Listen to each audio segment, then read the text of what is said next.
Hello and welcome back to another video. In this video I'm going to be showing you two really simple delay techniques that can add a lot of movement and excitement to your mix. They're both featured on our latest single called Right Here, and you can actually download all the multi-tracks for this song and enter a remix competition if you like to win a huge amount of prizes. So I'll leave the link to the multi-tracks at the top of the description, and for now let's just get straight into this video. I'm going to start by very quickly explaining what's going on in this small project here. So I have the dry synth at the top that sounds like this. I have a synth with some delay on it. I also have a reverb and delay printed here in blue, bass here in purple. And then I have the whole track and the track with vocals down here to show you. Now the first technique is just adding this 8th note delay onto the main synth to give it a lot more movement. And the second technique is a spot delay trick that I've been asked about an awful lot since releasing this song. So I'll quickly demonstrate both. The first technique takes the synth from sounding like this to sounding like this.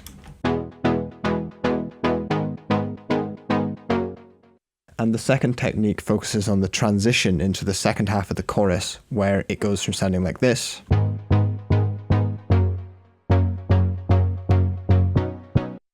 with the delay technique, it sounds like this.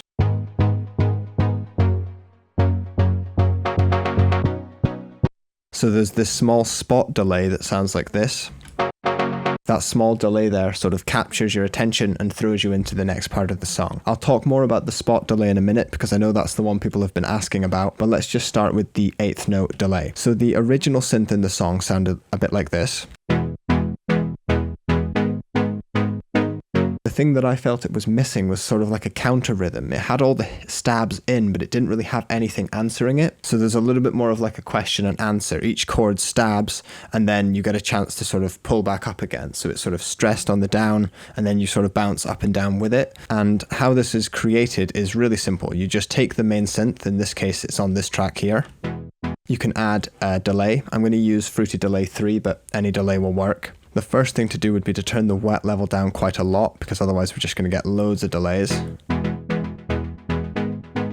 And then you've got to adjust the time until you've got the correct rhythm, and in this case, Right Here is correct for this song. Without.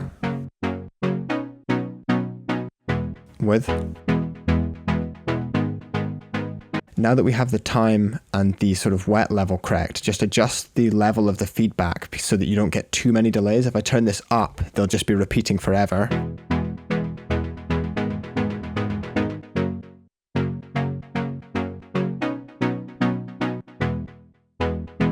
And just a really subtle amount of delay like that, when mixed into the whole track, it really change that synth from just sounding like kind of quite boring to something that really sounded like it was pulsing and sort of moving with the whole track. It just added this sort of movement to it. At this point, you could try doing all sorts of things. You could try panning the delays using ping pong mode or something. You could try anything, but that's pretty much the first part, really simple, like I said. The second technique is quite a bit more complicated, but it's also the technique that I've been asked about so much since we released this song.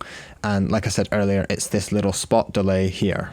And in the context of the track, we're building up to the second half of the chorus, and this just lets everyone know that something different's about to happen. So I'll play the track in context, and then I'll also play it with the vocals.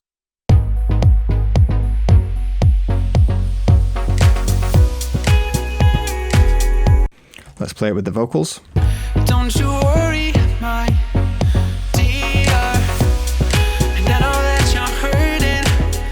So you can see that in this track, it's just a really nice way to introduce the chorus. I actually stumbled across this technique by accident when I was experimenting with the delays on the main synth. I turned it onto ping pong mode, had the feedback up quite a lot, and it sounded like this.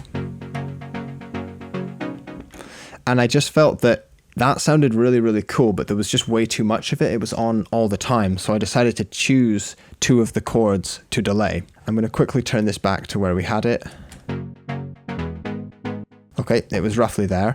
And what I did is I set up a new delay channel. So I sidechained it to a separate track, just like this. I'm going to name it delay. On this delay channel, I loaded up a VST called the repeater delay, but this could be done with any delay unit. It just happens to be the one that I used.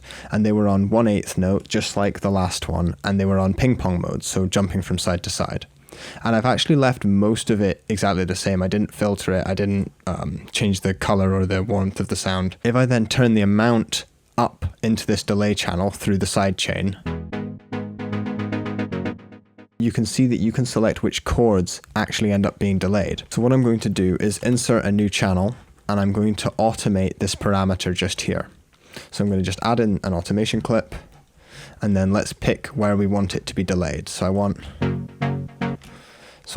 these notes just here to be delayed. Just those two. Now that's halfway there to the effect. The next thing I did was added a reverb before the delay, and this kind of just gave this crazy big rising swell to it. Just experiment with this, maybe change the decay time a little bit.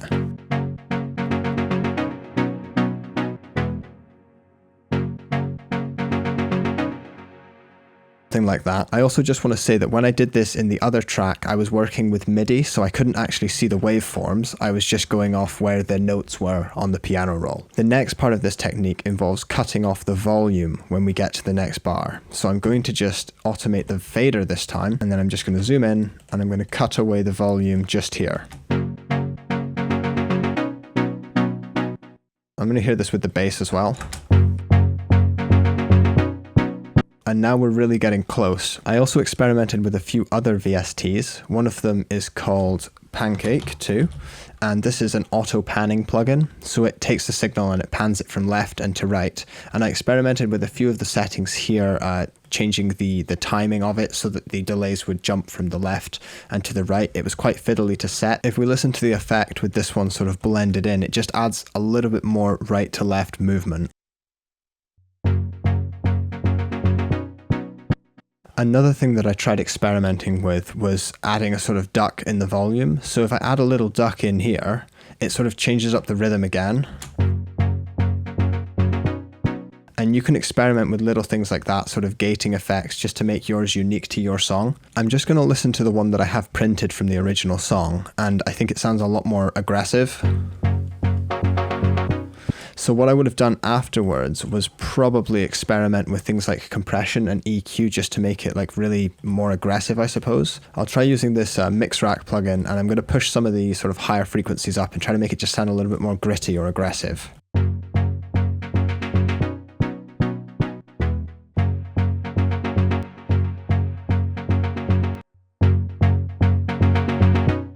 And at this point, it's just a case of trying to blend it into your song. In our song, initially we had it quite loud like this. But we actually found that it sort of worked better when we blended it in, made it a little bit more subtle so that it wasn't so much in your face. Because I discovered this technique that was sort of very new to me, initially I pushed the level up thinking that it would be impressive, but actually when it's tucked in a little bit more, a lot more people seem to pick up on it in a nice way, because it wasn't like I was just shoving an effect in their face. So in the context of the mix again. Don't you worry, my dear, and I know that you're hurt. It really sort of subtly introduces the chorus, but without it, it really did feel like that transition was lacking something in some way. So that's the two techniques. The first one was just that 8th note delay, which was really simple. And the second one is the spot delay. So if you have a delay that's sounding really cool, but it's sort of just overwhelming all the time, maybe just try to pick and choose the spots where the delay is on and just automate it to come on and off. So thank you very much for watching, and don't forget to download these multi-tracks, have fun with them, make a remix, and let me know what you come up with. But for now, see you in the next video. Bye for now.